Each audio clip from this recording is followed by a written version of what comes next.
Hi, everybody, and welcome to the Property AI Report. I'm your host, Mal McCallion, here this week to give you another rundown of all that's happening in the world of property and AI technology. Today, we've got some news about self-employed agents joining forces. We've got some information about what is the best place in the UK to live and how AI search is starting to kill Google's 10 blue links. We'll also get stuck into a lot more on the technology side as well. And we've got, of course, our tool of the week. Let us dive straight into our property news. Okay, so first up, we have the Agency UK acquiring the Estate Agency Group.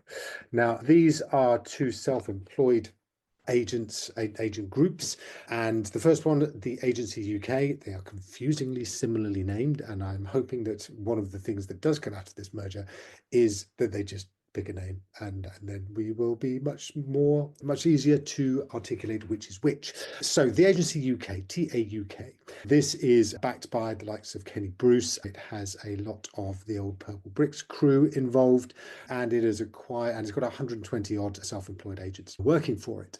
It's also got Harry Hill and various other luminaries involved in the background too. It has acquired the estate agency, which was set up by Chris Buckler back in 2023, I think. Now it's got about 20 odd, I think, of the self-employed agents are on its books at the moment, and they will all obviously become part of the same group. But the strategy, interestingly, for TAUK is to essentially hoover up as many of these smaller self-employed agencies as it possibly can. Now, that very specifically, Steph Walker, one of the directors, is saying that they're following the Alex Chesterman Zoopla strategy, which was basically to hoover up as many of the additional property portals back in the day. This was back in 2008-9 to 2010. And basically, when I was there as Zoopla, what we did was we acquired things like Hot Property, Think Property, we acquired Glowbricks, we got propertyfinder.com. And then in the end, when we merged with the Digital Property Group, we also got Prime Location and Finder Property alongside a bunch of others. Alice's strategy was really clear, which was basically to acquire the domain and businesses, badge them as Zoopla very quickly, even if it says Think Property powered by Zoopla for a while. After a few months, switch that to Zoopla, and then basically just merge all of the traffic and merge all of the tech and make sure that all of the agents were getting a good service and getting all the leads and so on. So that strategy worked really well in terms of building a business that was a strong number two to Rightmove in the end. Sold for 2.2 billion in 2018. So it's adopting that as a strategy to go out and then hoover up all of these smaller self-employed agencies is no crazy thing. I think it makes sense. I think it's going to be interesting though when they do come up against some of the agents that are running these self-employed models. So you've got the likes of Preston Baker up in Leeds, you've got Richard James and Missions down on the south coast and in Swindon, and a bunch of others, mayors, etc., who are all kind of agency-led self-employed agents. And will these essentially become part of the target for the Agency UK, or is it going to be just these sort of more micro self-employed agencies that have grown up, of which I don't think there's that many. I think that so Yopa does have some self-employed agents now as well. But yes, in terms of acquisition, I don't know of many others that they could potentially go after.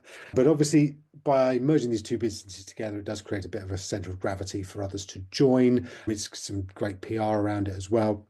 It's got some good people there as well. I know Chris pretty well. He's a good guy, and he's got a good team behind him with Carly and others.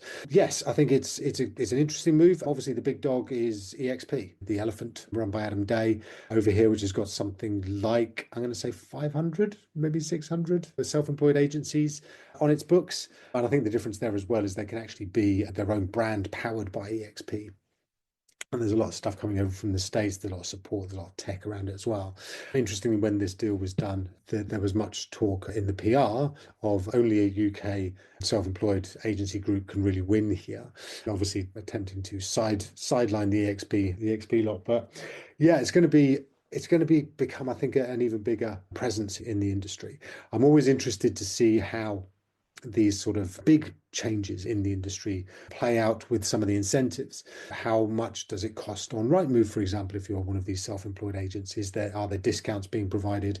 And what are the discounts? How much does it cost per month to be part of it, etc., etc.? I think those will give clues to where the property portals, let's call them Rightmove, really want the weight to go.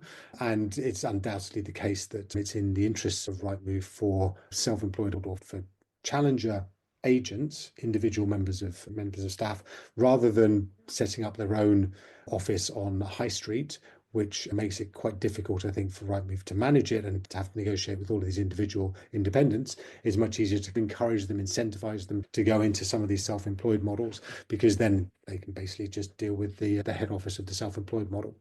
And that's much easier and much more straightforward, and stops people from arguing quite so much and shouting at them when they raise their prices by whatever they're going to raise them by. Yes, so I think it's going to become an increasingly large part. I think there is potentially a bit of a shame in terms of, will there be as many traditional estate agents, independents coming through? Will all of the talent that would otherwise have set up independent estate agencies throughout the UK, will they actually instead just go to default to one of these self-employed models instead, which I think for any person looking to set up with their name above the door, that's always quite a big moment. I know, for example, Peter Cafaro in Sawbridgeworth, he's somebody who's set up recently, and that amazing office, amazing brand, and also employs other people, and it's actually part of the community. Whilst I think it's always good to have new ideas, new entrants in place, I worry a little bit about the incentives that are being put through to perhaps starve some of these new startups from opening in the traditional way and push them into the self-employed model. But yeah, we'll see how that all plays out as we go through the coming months and years, and see whether the agency UK does as it sets out to do, adopt the Zoopla strategy and win. All right, next up, we want to know where the best places to live in the UK are. So this is the Sunday Times Best Places to Live guide, released yesterday, I think. And the big winner of the 72 locations featured is Saffron, Walden. And apparently it was chosen for its knockout historic looks, with excellent state schools, rich cultural offering, and an exploding foodie scene, as well as convenient commuter links to London and Cambridge. So I happened to be with an agent that operates in Saffron, Walden on Thursday, I think, and he was going off to do an interview with the BBC, and it was all supposed to be under wraps and all that sort of stuff. But yes, it was like, because obviously this was being trailed, but it was embargoed until the Sunday Times could do the big announcement. But yeah, it was obviously, and will be, I'm sure, a great calling card. And we've mentioned, I think, on this agent's books and every agent conversation that happens in that particular town for a long time to come. But there are other other areas that also get some big billing. In London, Walthamstow apparently is the best place to live. East of England is Chelmsford. Midlands is Ilmington in Warwickshire. Northern Ireland is Dundrum in County Down. There's Ilkley featured, Walton in Liverpool, North Berwick, Petersfield, Chew Valley, and the Gower Peninsula are the other areas that are mentioned. So if you happen to operate in one of those, then yes, go make sure that you are using the Sunday Times Best Places to Live, I don't know, badge. I'm sure there will be one. And yeah, making sure you're attracting more and more people to these lovely places. All right, next up, we want to just take a dip into AI search and how it is changing. So Adaby did a bit of research on how AI is impacting on Google's 10 blue links. And essentially, the AI search has become a massive traffic channel for retailers rather than these Google search links. So it checked in with more than 5,000 US respondents and found that AI search referrals surged 1,300% during the 2024 holiday season compared to 2023. All right, so that's kind of Cyber Monday, all that sort of caper, and Christmas and so on. And Thanksgiving, I think, is around there as well, isn't it? So yeah, so 1,300% increase, and Cyber Monday saw nearly a 2,000% increase on referrals via AI versus referrals via Google. So this is quite big, right? This is an important moment in terms of how you set out your kind of SEO strategy. SEO is still important, but how you get your AI EO, that's the thing, up and powering your traffic, that's going to become an increasingly important part. When somebody says, who is the best estate agent in Saffron Walden, then actually your agency comes up top. So we're doing a lot of work on that here at Model Prop, focused around how to power your search results into these AI overviews and things like that. Yeah, it's going to be a key battleground, I think, for agent profiles and for agent websites in the coming days, weeks, months. So it's going to be something to keep a strong eye on. But yes, essentially, you're going to need to think very hard about how you show up on from not just an SEO perspective, because Google is still going to be important, but actually also from an AI perspective. All right, those are our big three news items. Today, we're just going to dive into our quick fire round. All right, the big news this week about AI and tech is essentially about vibe coding. Now, if you haven't heard of vibe coding, it was essentially coined by Andrej Karpathy, he's ex-AI, ex-Tesla, I think, as well. And he's a really good AI watcher and somebody to follow if you want. If you want to find out some more about what's really going on. But essentially, vibe coding is around this idea that we're not going to need people as much to code stuff. All right, what we're going to need is the ability to just start talking, talk to an AI, a really good AI coder, and just give it some ideas and vibe your way through to whatever product or service you're actually looking to create. You can get games now by simply describing them into an AI. It will then code that particular game, and then you can see it come out the other end, and you'll see a heap of these on social media where people have vibe coded games and have vibe coded little sort of programs that some of them are actually selling now already, and literally they have never coded before in their lives. I think this is a genuine thing. I think it's going to be something that we see a lot more of. It reminds me very much of when people were able to access a lot more of the kind of the image processing, Photoshop kind of stuff. Then there was kind of Cambrian explosion of new images and things like that came out, and then came memes and so on. So the ability for us to create images and share them really quickly has led to a huge increase in the volume of said images.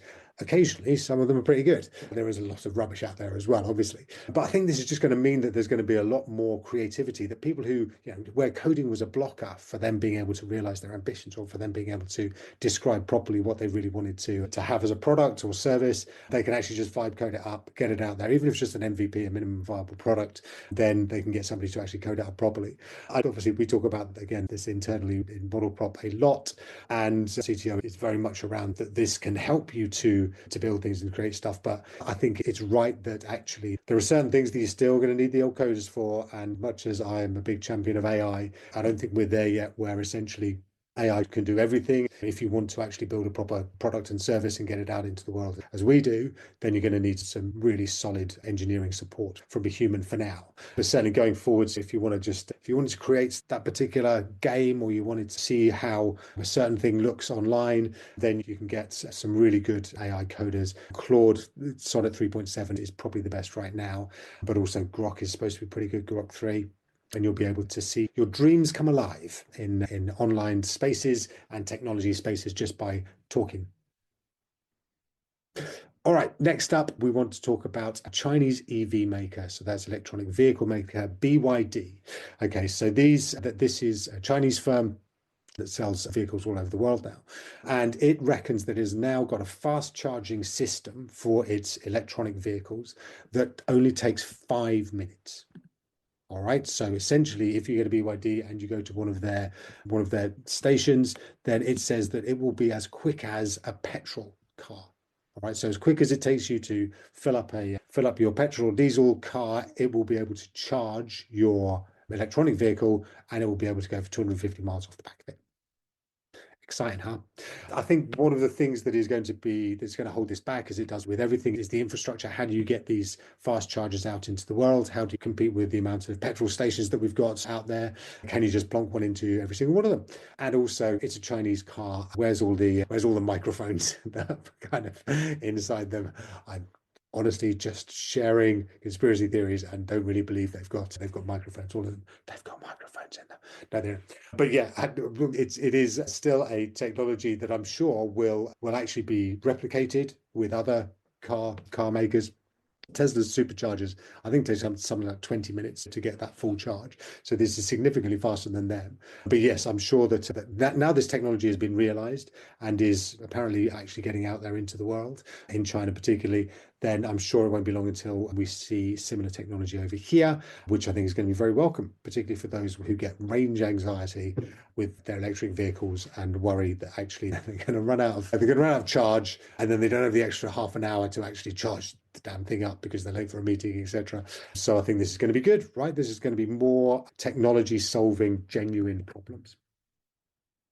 All right, next up, we're still in electronic vehicles and Elon Musk's Tesla, and how big there's been essentially nobody's buying Teslas anymore in Europe. Only 16,000 of them, I think, were sold in January, which is significantly down, 46% or something down on the previous year.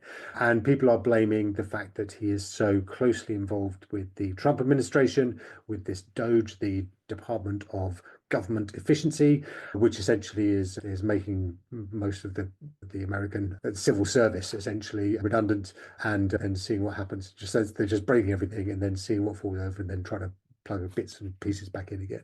So it's had a huge impact on Tesla. It's had a big impact on the share price, and it is, yeah, obviously playing into the hands of BYD that we just spoke about, in terms of people would prefer actually to buy cars from China than buy them from Elon Musk, it turns out. So there's a lot of fascinating blowback really from his decisions to join in with the Trump administration. I'm certain that in his calculation he believes that there are going to be many positives for his businesses coming off the back of that, and probably Europe doesn't really matter as much as other markets. But yes, he's facing pressure, particularly on the sales in Europe and also obviously in China, where BYD is strong. So I think it's going to be Tesla as an entity is going to be an interesting kind of test case as to how much politics is infiltrating business as a result of Elon Musk's very high profile work over in America. All right, next up, we're going to have a look at Apple. So Apple have basically stopped rolling out any advertising around Siri and Siri becoming AI. So it was due to be up and running this year, 25. It's been pushed back to 26 or 27. And the Siri chief called it, just before he was then summarily moved across to a different department, he says it's ugly and embarrassing, and says he's going to get it fixed, although he was then moved on to other duties by Tim Cook, who's the Apple CEO. So into his place has come the guy that set up the Vision Pro headset, which you probably haven't seen around because not many of them sold. But apparently the technology and the execution has been pretty good. But yes, in terms of Siri, it's bad, right? I don't know if you've ever used even Grok 3. If you chat with Grok 3, particularly if you put it on the mode that is basically crazy, unhinged mode, and it will just shout at you. If that's what you like, then fine, it will do that. But the idea of talking to your phone is really not, with AI, is not groundbreaking anymore. But the fact that Siri should have been the natural place for AI chat, and it is not for at least another year, 2 years going to appear, I think says a lot, and actually is putting Apple in a really bad position. So yeah, it's embarrassing, as Apple says, and it's going to be, and it's obviously cost him his high profile job. But yes, it's really difficult to see where Apple goes from this and how it recovers its position from an AI perspective, because if Siri isn't going to work, then the rest of their stuff is looking pretty ropey as well. And actually there are people now suing Apple because they bought the latest handset with, I think, the 18, with a view that was going to be Apple Intelligence AI'd up, and it's now not. So yes, there's significant pain for Apple. But they're not the only ones, because also Meta is under scrutiny after one of their previous employees has written a book called Careless People by Sarah Wynne Williams. And basically it absolutely slates Mark Zuckerberg, Sheryl Sandberg, and many others for very dubious practices when this person was at the business, and that they willingly have done a lot of negative things around privacy, and this is all alleged, obviously. And there was a lot of weirdness on flights with Sheryl Sandberg inviting people into a bed and things like that. Yeah, they're under pressure again. Meta has not had the best PR for a long time, and just seems to just not really care that much anymore. Zuckerberg obviously has got rid of all of his fact checkers, and now there is this community notes idea where essentially they're going to leave it up to other humans to fact check it. So yes, it's for all of those big companies, Tesla, for Apple, and for Meta, it's been a pretty ropey old week. And yeah, we'll see whether this essentially cease and desist on the book holds and whether anything else comes of it, or whether they are able to actually suppress it and stop anybody else from reading it. All right, that's our quick fire round this week. We're going to move on now to our tool of the week. Tool of the week this week is Shortwave. Now, Shortwave is a very helpful, shortwave.com is where you can find it. It really is very good for email, right? And actually helping you with AI to find stuff particularly. It can also organize stuff, write and enhance emails. It can do this autocomplete a lot better than Google. And it's actually pretty good in terms of being able to master your inbox and make time for things that are actually important rather than spending ages managing it. I would check it out, shortwave.com. It is very helpful, I think, particularly for, as I say, for finding emails. There's a lot of time I spend trying to find these particular emails that in the end, yeah, it can take ages. And this shortwave is really good at interrogating your millions and millions of emails and finding just the one that you're looking for. I will go and have a look, as I say, shortwave.com. It is really good for AI email, and it is our tool of the week. All right, that's all we've got time for this week. Thank you for tuning in. We will be back next week with more from the worlds of property and AI. Look forward to catching up then. Have a great week in between, and I'll see you in a few days. All the best. Take care. Bye bye.